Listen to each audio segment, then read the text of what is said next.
Have you ever considered the significance of small details in your surroundings? Or have you experienced a moment where your patience or your sanity was pushed to the limit by someone, leading to irreversible consequences or results? These are questions for you to ponder and reflect upon all throughout our discussion.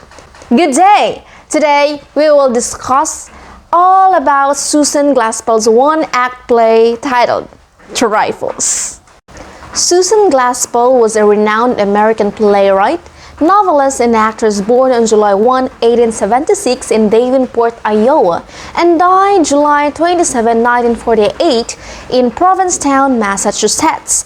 She is often recognized as a key figure in the development of modern American drama during the late 19th and early 20th centuries. Unlike any forms of drama, modern American drama was focused on average people, often chronicling their alienation from modern society. Glaspell graduated in 1899 from Drake University in Des Moines, Iowa, where she majored in philosophy and political science. In college, she had published a few short stories in the Youth Companion and had worked as a college correspondent for a local newspaper. After graduation, she took up a job as a reporter for the Des Moines Daily News, where she covered the state legislature and murder trials. Her experience as a reporter and exposure to cases played a significant role in shaping her plays and short stories. In 1915, Glaspell and her husband George Graham Crook founded the Provincetown Players, a group of local artists as an amateur theater group, and staged a number of one-act plays in a converted fish warehouse. The next year, Eugene O'Neill was introduced to the group, which soon became more formally organized. They began presenting a winter season of performances at the Playwrights Theater in Greenwich Village, which Glaspell wrote several one-act plays for their group. She became the main play writer for their group, notably Trifles in 1916, Close the Book 1917, Woman's Hour 1918, and Ticklish Time 1919. There was also the 4 full-length plays including Bernice 1919, Inheritors 1921, and The Verge 1921. Their group were known for their innovative and experimental plays that often addressed controversial social and political issues during their time, again influenced by Glaspell's experience as a reporter. The Provincetown Players played a crucial role in the development of American drama since they became the pioneers of the modern American drama and provided a platform for emerging playwrights. Now, as you can see in the picture, this was the Provincetown Playhouse where they held their plays on the converted fish warehouse that they first held their plays.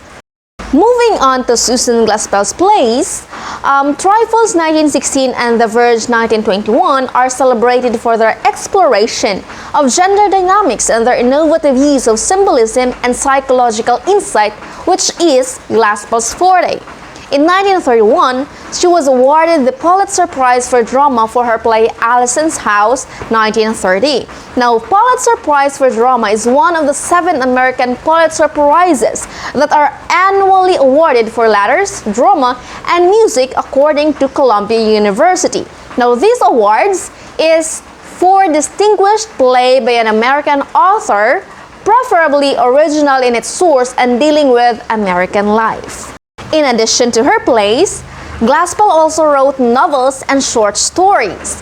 Her novel Fidelity 1915 and her collection of short stories The Glory of the Conquered 1909 are among her notable works in fiction.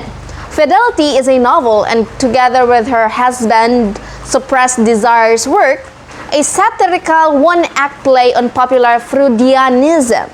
Now, these works show a wide stylistic range from psychological realism to symbolism and expressionism.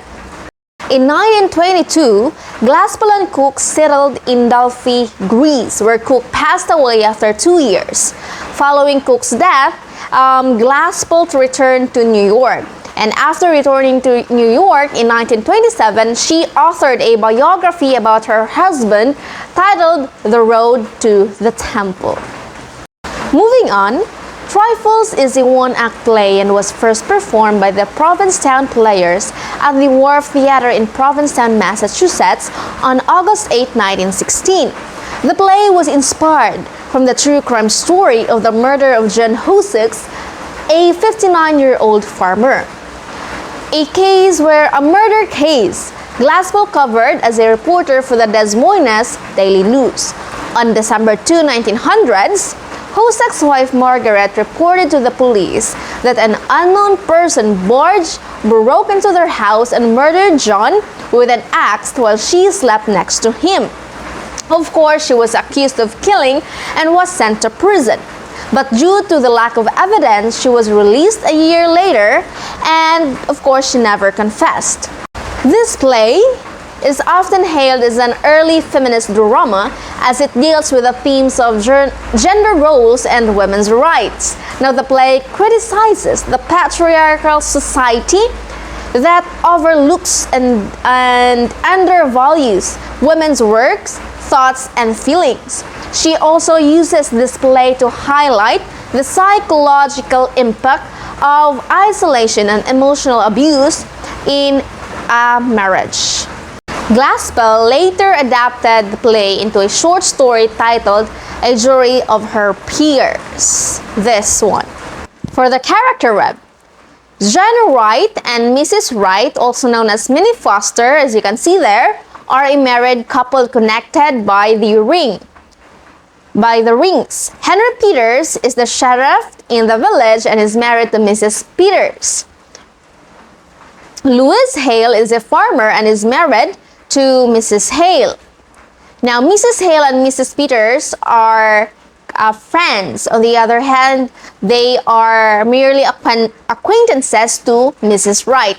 George Henderson is a county attorney, which means he is a lawyer representing the county or city or in legal matters. Now, there's also Harry, a fellow farmer and friend of Louis Hale. Lastly, we have here Frank, the deputy sheriff in the village and works under Henry Peters. For the character analysis, we have here John Wright. He is regarded as an upright man and a good husband in the village due to his abstention from alcohol and responsible debt repayment. However, he conceals a cruel nature beneath his outwardly virtuous mask. Next, Mrs. Wright or Minnie Foster. She is a lonely woman and isolated woman, yet cunning and clever than men give her credit for. You will know later on why. Moving forward, we have Mrs. Hale, a strong, compassionate, and sympathetic woman. She is also sharp and observant, noticing the small details that the men tend to overlook. No, the men overlooked in the story. And Mrs. Peters. She is the wife of Sheriff Peters and is reserved and law-abiding. Because of this, she is conflicted between her duty to her husband and her empathy for Mrs. Wright. Now, unlike Mrs. Hale, she is more passive, but is thoughtful and introspective after the discussion between her and Mrs. Hale. Now, George Henderson. He is a self-absorbed, overbearing county attorney responsible for building a case against Minnie Wright. He is focused on the physical evidence and dismisses the women's concerns as unimportant through condescending and insulting flattery. Henry Peters, a practical, dismissive local sheriff. Similar to Attorney Henderson, he dismisses the women's concerns, laughing it off, and focusing on facts that he knows. Louis Hale, a former neighbor of the Wright couple and the one who discovers Mr. Wright's body. Forgive me. Harry, a clever farmer and Mr. Hale's friend who advised him not to touch anything and promptly alerted the sheriff. Lastly, we have Frank. He is a deputy sheriff that lit the fire in Mr. Wright's stove. Lastly, we have Frank. He is a deputy sheriff that lit the fire in Mr. Wright's stove. Let us now discuss the play. The play opens with the investigation already by the men. The county attorney, sheriff, and Mr. Hale gathered to discuss the grim discovery of John Wright's murder within the farmhouse or the house of the Wright couple. Now, Mr. Hale recounted his visit to the Wright's house, where his attempts to get a response were in vain because he was asked by the county attorney. Despite knocking twice, he entered upon hearing what sounded like a faint invitation to come in. Now, when he entered inside, he found Mrs. Wright sitting quietly, rocking back and forth in her rocking chair and pleating her apron. Now, Mrs. Wright appeared disoriented, which made Mr. Hale feel uneasy. When he inquired about John, she let out a laugh or something resembling a laugh and calmly disclosed that he was dead. John Wright was dead. Her husband was dead, having succumbed to a rope around his neck while she slept beside him. Despite this shocking revelation, Mrs. Wright remained indifferent and offered no other information about the perpetrator. Now, concerned about this, Mr. Hale quickly alerted Harry, a fellow farmer, and his friend outside the house about the dark situation. The man decided to delve deeper into the matter, visiting their bedroom upstairs. Mr. Hale mentioned that he initially suggested removing the rope, but Harry advised against disturbing the crime scene because it is common knowledge not to touch anything when there is a case or a murder happened. Mr. Hale, unsure of what to do, attempted to engage in a light conversation with Mrs. Wright. Mrs. Wright, on the other hand, laughed, but her laughter was abruptly replaced by a sudden stop or an expression of fear. Soon, others, including the coroner and the sheriff, joined the scene to investigate. After Mr. Hale's narrative, the county attorney expressed an interest in exploring the upstairs and the barn for potential evidence, since the sheriff already was convinced that the kitchen held no significant clues, just mere kitchenwares. As they searched, the county attorney stumbled upon a disorderly cupboard containing a sticky substance, later identified as fruit preserves.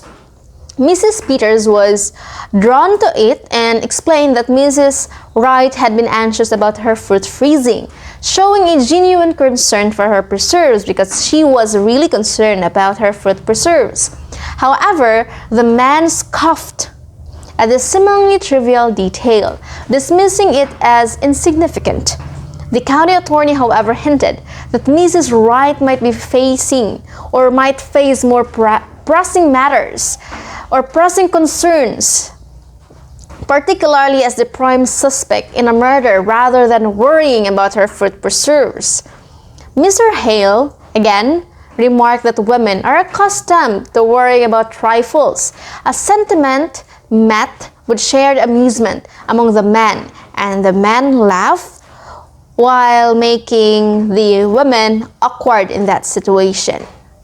After a shared moment of laughter, the county attorney, with a charming demeanor, subtly belittles the concerns of women, dismissing them as trifles. He then turns his attention to the farmhouse, the house of the Wright couple, expressing disdain for its cleanliness, particularly the soiled and dirty towels, because he was cleansing his hands.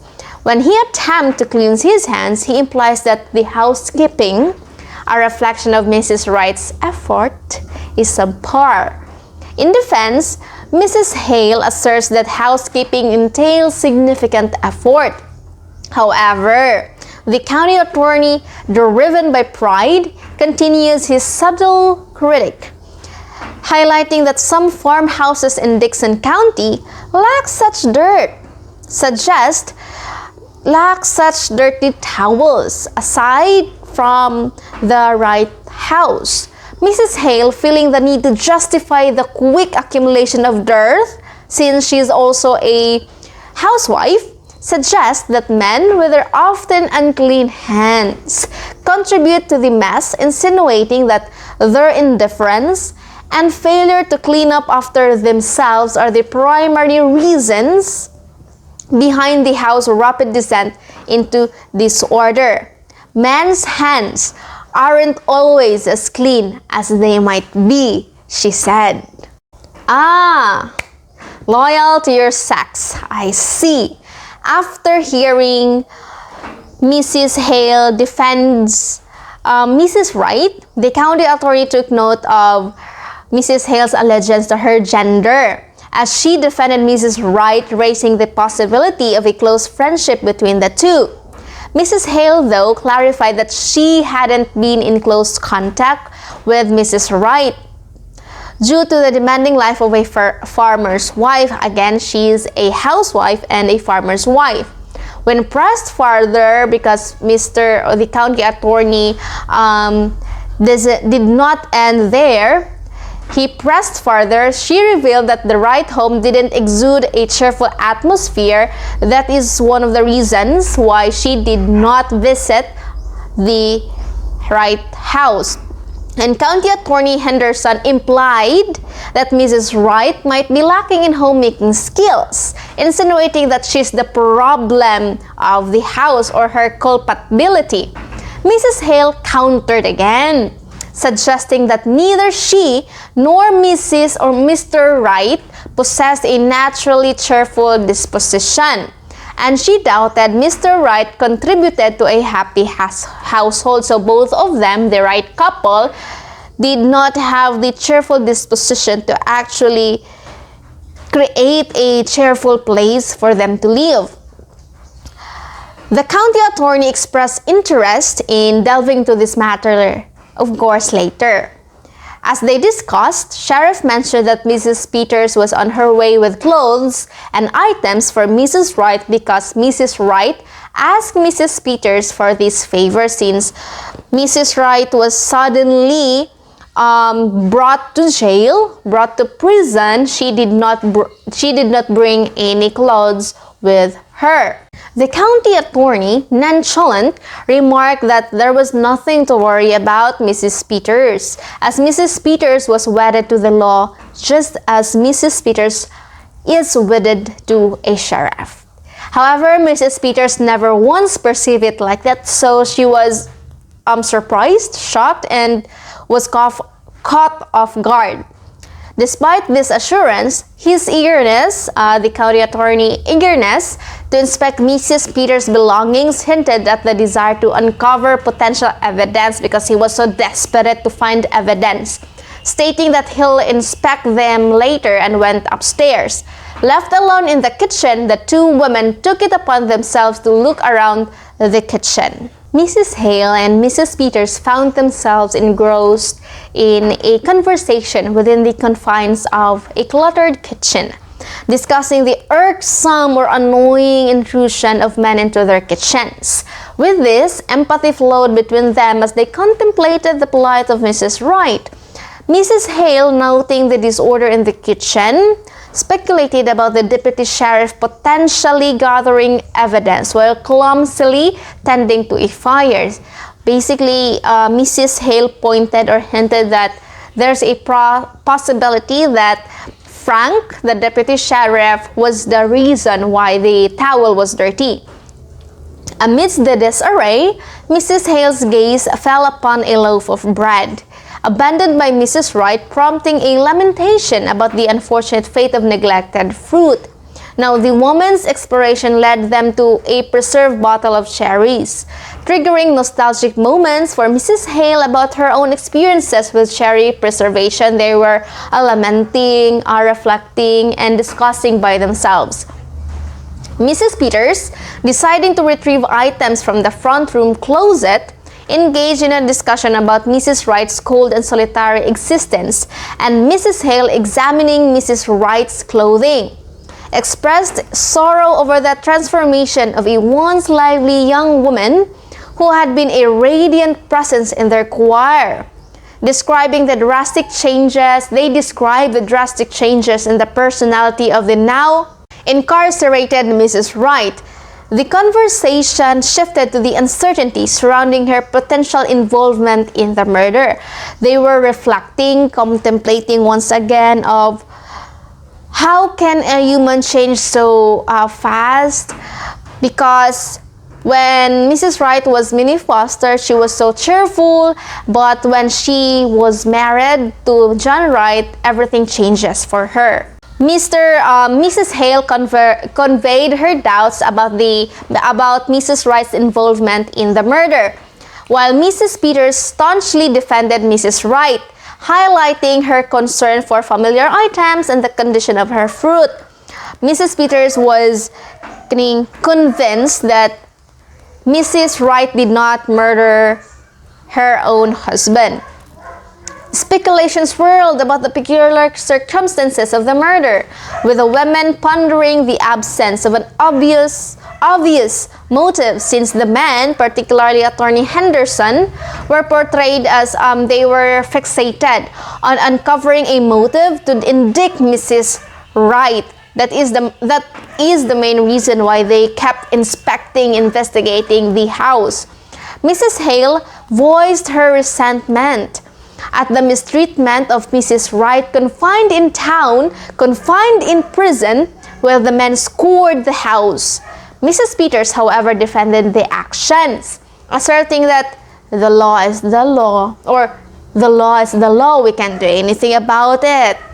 We're just women. As they awaited the return of the men gathering evidence upstairs, Mrs. Hale and Mrs. Peters focused on the details in the kitchen, from cleanliness to the unfinished quilting. Now disturbed by the prospect of Mrs. Wright being judged by these minor aspects, Mrs. Hale's unease intensified. However, their contemplations were interrupted as the men entered, treating the situation lightly and oblivious to the growing disquiet among the women, because the women, Mrs. Hale and Mrs. Peters, were talking if Mrs. Wright was going to quilt it or not it. And then the men just laughed, ha ha ha ha ha, quilt it, not it. What kind of hobby is that? Just like that. Mrs. Hale's discovery of a pearly Suson section of Mrs. Wright's kilt became a focal point of their drastic change of the atmosphere of their discussion, sparking questions about Mrs. Wright's state of mind as she and Mrs. Peters examined the imperfect stitches. I wish I have come over sometime she was here. I wish I had, said Mrs. Hale. What if the women have known Mrs. Wright? What if they have the power to alter things up and alter the crime present in the house? As the man left the kitchen, Mrs. Hale notices a cupboard and inquires about the bird's existence due to the cage seen inside it.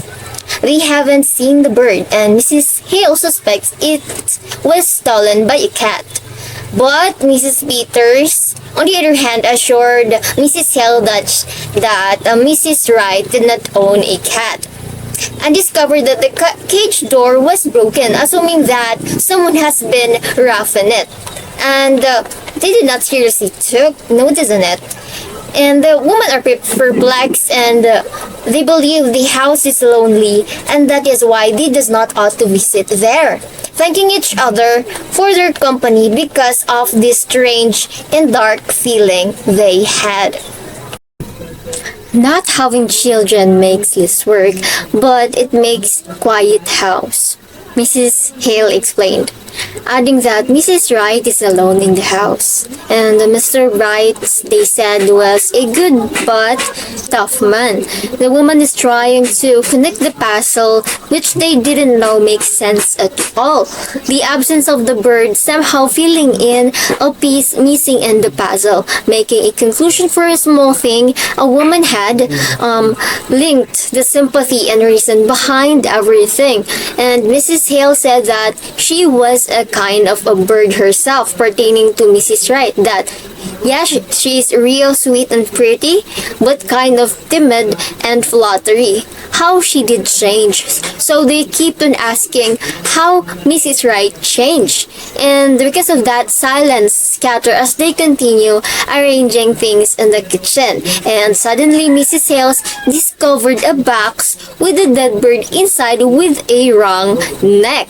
And the women look at each other with increasing horror in their eyes. They are kind of confused and scared at the same time. So what really happened? Now, when the sheriff and county attorney entered the kitchen, they asked the women mockingly whether Mrs. Wright was going to quilt it or not it. And Mrs. Peter then said that Mrs. Wright would not it. The country attorney asked where is the bird after seeing the cage, and Mrs. Hales, despite knowing the real location of the bird, answered that the cat got it. Then the man began climbing upstairs as their interrupted conversation continued, disregarding the real answer of his question. So the men stayed unconscious about the little things women have noticed, and the women left in the kitchen exchanged glances, but as if peering into something while holding back. When I was a girl, my kitten, there was a boy who took a hatchet and cut him in front of my eyes. And before I could get there, if they hadn't held me back, I would have hurt him. Mrs. Peters reflected on the current situation, knowing that her story is the answer of the wise, and the woman that touched the pieces the men are looking for. Loneliness in the house made them realize that it was the reason for the change they were asking, and Mrs. Hale wonders how lonely would it be without having a child at home, stating that no, Mrs. Wright wouldn't like the bird and a thing that sang. She used to sing rather, but he killed that too. And the woman acted as if they were unaware of the killer and its motive, arguing that the crimes were committed by both the husband and the wife. And the most difficult thing is that the present crime is killing the husband, disregarding how the husband killed the life, the happiness, and his wife psychologically. So it was a crime over a crime, a dead body of the husband over a dead life of the wife. Mrs. Hales, frustrated by this situation, is now completely tense, saying that she might help Mrs. Wright as she knows what women have been through, and that is, quote-unquote, woman understanding woman. She said, we live close together and we live far apart. We all go through the same things. It's all just a different kind of the same thing. While brushing her eyes because of tears, they continue fixing things up. Mrs. Peter suddenly spoke and said, wouldn't they laugh, pertaining to the men. Getting worked up over something is insignificant as a dead canary. Wouldn't they laugh if that had anything to do with? The woman perceived men's inability to see minor details in women, that women are unpowerful and has nothing to do with the norms and the society's standard.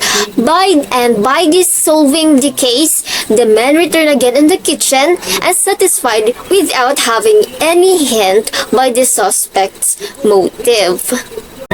Oh, I guess they're not very dangerous things the ladies have picked up, the county attorney said when asked if he wanted to see what the women saw. The county attorney moves a few things around, causing the quilt pieces that cover the box to move, and then takes a step back. He didn't believe that Mrs. Peter, the sheriff's wife, is married to the law, which has an emotional impact to her. The man then leave the woman in the kitchen and go to the window. Now, as the men leave the kitchen, the women are left with a horrifying look at the bags that will be hidden, and Mrs. Peters throws back quilt pieces and attempts to stuff them into her bag, but it was too big for them, and when the knob sounded, they both trembled. Mrs. Hale grabs the box and stuffs it into her coat pocket, and the county attorney and sheriff return to the kitchen and again mock the women, emphasizing that at least they found out that Mrs. Wright is not going to quilt it. So it was a kind of tease and disappointment as well, that they couldn't find any evidence at all but the quilt and the women's usual things. And Mrs. Hale strongly stated that she nodded with a huge courage to bury her gut of fighting Mrs. Wright's virtue as a woman, while holding the box in her pocket. Not that the only answer for the men we're looking for is still disregarded, and that is how the play ended, whether choosing between quilting or noting the crime. For the styles of the writer, the setting is in the house of the Wrights, where the atmosphere is lonesome and dark. It has a kind of dark and discursive tone, embodying radical feminist ideals and examining the sense of futility experienced by women in the early 20th century. The mood started with women's tension while roaming around and getting the keys for the real motive. It gradually changes when the two women express empathy and defensiveness as they reflect on their common hardships and oppressive nature of their obligations at home. And by the end of the play, the women's sense of solidarity as well as the realization that the men do not understand or respect them or Mrs. Wright contribute to an empathic and defensive mood. It was such a good play that is why it was hailed as one of the quintessential feminist plays, earning Glaspell a Pulitzer Prize. The play has appeared in numerous literary anthologies and is widely regarded as one of the great masterpieces of American theater. It was a one-act play structure that is characterized by realism and political undertones during the era. It has a realistic dialogues and situation which is used to critique societal issues. Her approach to storytelling in this play is both engaging and thought-provoking, inviting the audience to consider the deeper implication of the character's action and the societal norms of the story. The play Trifles by Susan Glaspell, often mistakenly referred to as Rifles, carries significant cultural implications that reflect the societal norms and gender dynamics of the early 20th century. The play highlights the restrictive and stereotypical rules assigned to women, and women are expected to be concerned with trifles or domestic matters which are deemed insignificant by the male characters. Also, Trifles illustrates the fundamental injustices of a patriarchal society where men hold authority and women are marginalized. The male characters in the play dismiss the women's observations and insights, which ultimately proves to be a mistake,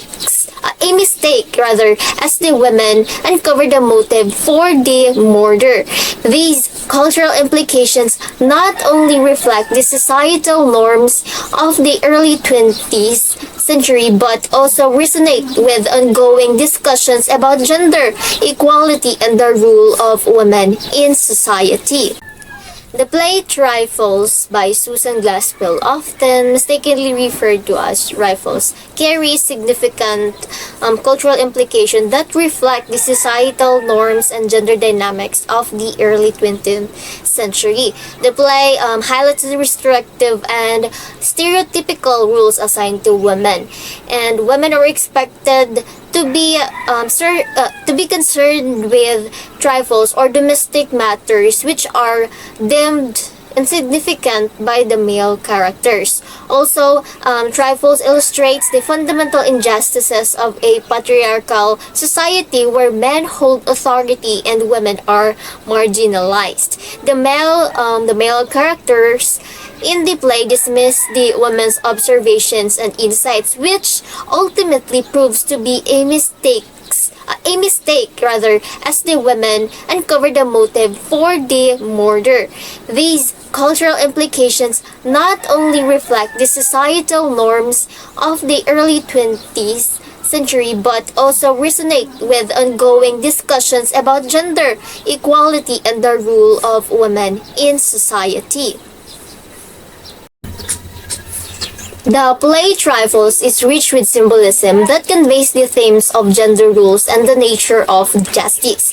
Here are some of the key symbols present in the play. First is the canary or the dead canary. Mrs. Wright's strangled canary represents how her husband's John Wright has suffocated her.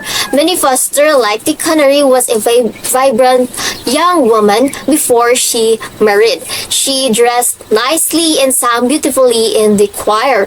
Mrs. Hale explicitly compares Minnie to a bird, real sweet and pretty but kind of timid and fluttery. Minnie's marriage to the cold, cheerless John Wright traps her in a sort of cage, relegating her to captivity. He killed the canary because he couldn't bear anything that sang, just as he couldn't bear Minnie's singing. And fortunately, Minnie does not die like the canary. Instead, she strangles John Wright in poetic retaliation for the abuse she was endured at his hands. And the second symbolism will be the quilt. Mrs. Wright's unfinished quilt represents how invisible and unappreciated she and other women are in a male-dominated society.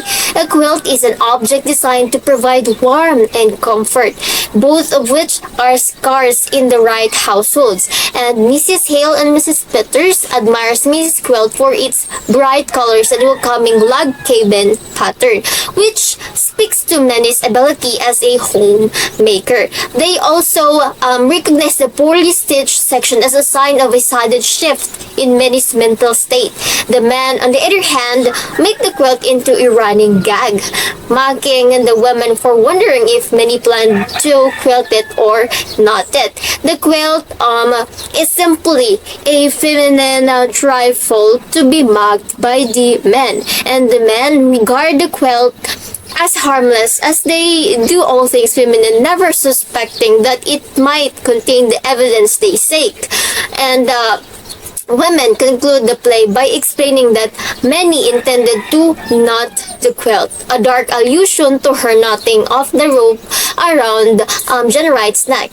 The irony, however, is lost on the men who fail to recognize the significance of the quilt. Next is the title Trifles. The title itself represents how men perceived women's concerns. The male characters in the play dismiss the details of women's lives as trivial, not realizing that these trifles are actually clues to Mr. Wright's murder motive. And next is the exploded preserves. Mrs. Wright, like the fruit, has been sealed in the jar of a suffocating marriage and locked away in the kitchen. The freezing temperatures that cause the jars to explode symbolize John Wright's emotional coldness toward Minnie, and which causes the marriage to fail and leaves a mysterious mess, the murder for others to discover. The men, like all the play symbols, fail to recognize the significance of the preserves. When the county attorney discovers the sticky mess, he is disgusted, and the sheriff Maxman is concerned for her preserves while she is being held for murder. Mr. Hale responds by saying that women are used to worrying over trifles, and the county attorney speculates that many will have more serious than preserves to worry about after the investigation. For the next symbolism would be the bird's cage. The bird cage in the Susan Glaspell's play Trifles is a powerful symbol of the main character. Many rights, confinement, and lack of freedom. It represents Manny's life after marriage, in which she is trapped in a restrictive and oppressive environment, similar to a bird in a cage. The absence of the bird in the cage emphasizes Manny's loss of innocence and vibrancy. It implies that Manny has changed, possibly becoming more remorseful or hardened as a result of her circumstances. As a result, the bird cage is more than just a physical object. It also represents the psychological and emotional constraints placed in women, which result in drastic consequences as seen in the play. And for the last one is the location itself. I mean the location of the Wright's house, right? The location of the Wright's house in the Susan Glaspell's play represents many Wright's isolation and emotional desolation. The house is described as being a lonely looking location, reflecting Manny's own sense of loneliness and lack of connection to the outside world. The house's remote location also represents Manny's societal and psychological separation from her community. It represents the growing distance between her and her husband, John Wright, as well as the distance between her and the other women in the play. This physical and emotional isolation is an important element in the play, as it contributes to the development of the central conflict and the story's eventual outcome. Trifles examines early 20th century gender stereotypes and perceptions of women through symbolisms, dialogues, and character development, advocating for gender equality and challenging patriarchal norms of the time. Because of its enduring themes, the play is regarded as an early feminist drama that still resonates with contemporary audiences. For the first theme is that women are confined to the home due to the strict gender rules, which result in too much isolation, which Manny Wright, the main character in Trifles, exemplifies this theme. According to the play, her isolation and oppressive nature of her marriage may have contributed to her psychological state and the events leading up to her husband's murder. Mrs. Fetters and Mrs. Hill, the other female characters, recognize Minnie's isolation and emphasize with her situation, understanding the trifle that the men overlook as evidence of her distress. And the play criticizes these restrictive gender rules and the effects they have on women's lives. And for the next theme is that men's ignorance of the value of women's experiences and insight leads them to overlook the situation. The play implies that the male character's lack of understanding and appreciation for the female character's points of view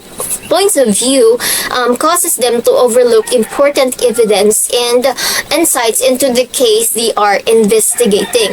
Thus, the play addresses the larger societal undervaluation of women's experiences, as well as the importance of recognizing and respecting the insights that come from all members of society, regardless of gender. It emphasizes the limitation of a one-sided perspective, as well as the potential for a greater understanding and justice when diverse experiences are recognized and valued.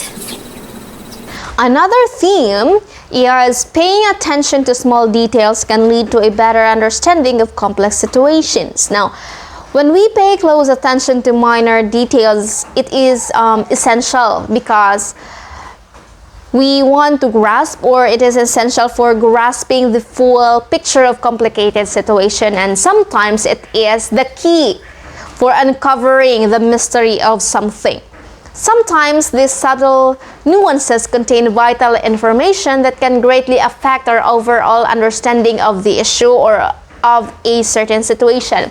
However, we often overlook these small matters because we consider them unrelated or unnecessary to the problem, just like how the man dismissed the problems or the concerns of the women as trifles. Lastly, is a crumbling union and a cruel partner can transform a gentle soul into a tragic perpetrator. Relationship dynamics significantly influence an individual's emotional and psychological well-being. When a relationship breaks down, whether it's a romantic one or broader social connection, friendship, family, it can lead to a series of emotional challenges. Likewise, a cruel partner can diminish a person's natural kindness, replacing it with desperation, resentment, and even aggression. The transformation into a tragic perpetrator underscores how interpersonal relationships profoundly shapes one's character. Therefore, it's crucial to foster healthy relationships and environments. This helps preserve the essential goodness within ourselves and the others, promoting holistic growth without suppressing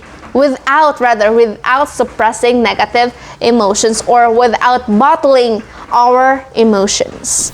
And for the title of Susan Glaspell's play Trifles, it has a profound implications for the societal and psychological oppression of women in the early 20th century. The title implies that male counterparts frequently dismiss women's concerns and issues as insignificant or trivial. This reflects a patriarchal mindset that downplays women's experiences and contributions. And also it represents the idea that women's roles in the society are valued less than men's rules.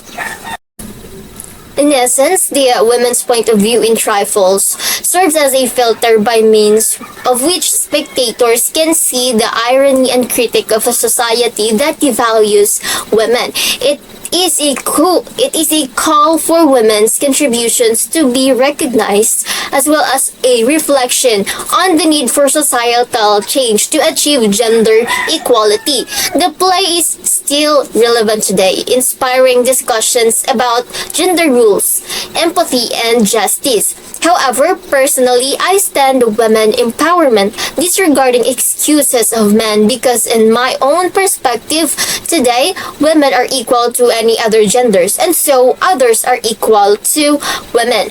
But living in a place where wives are more controller in a household made me achieve a greater sense of accepting my femininity and masculinity. Trifles, one of the inspiring plays, made me strongly hold that we women should help one another in any dispute that questions our identity and capability for this society's improvement. For my reflection, after reading the play, I felt two emotions: annoyance and super annoyance. I don't know if there's a word for that, but yeah, I was super annoyed and medium annoyed because of how men undervalues the women. How women have no right of freedom, have no right to express themselves. Even the singing have no right to be who they are.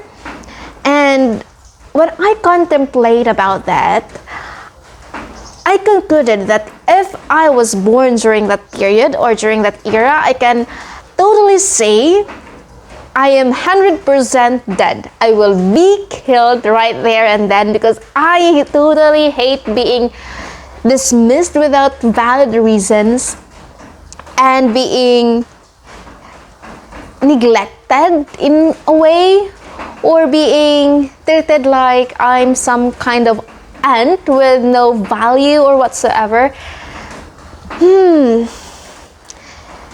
Because funnily, I can actually relate to the play, not because I planned on murdering someone, or no, not because of that. It was because of I know full well the damage of bottling someone's emotion, of isolating myself. So I can't really blame Mrs. Wright for what she did, if she did indeed kill her husbands. So yeah, that's how my reflection goes.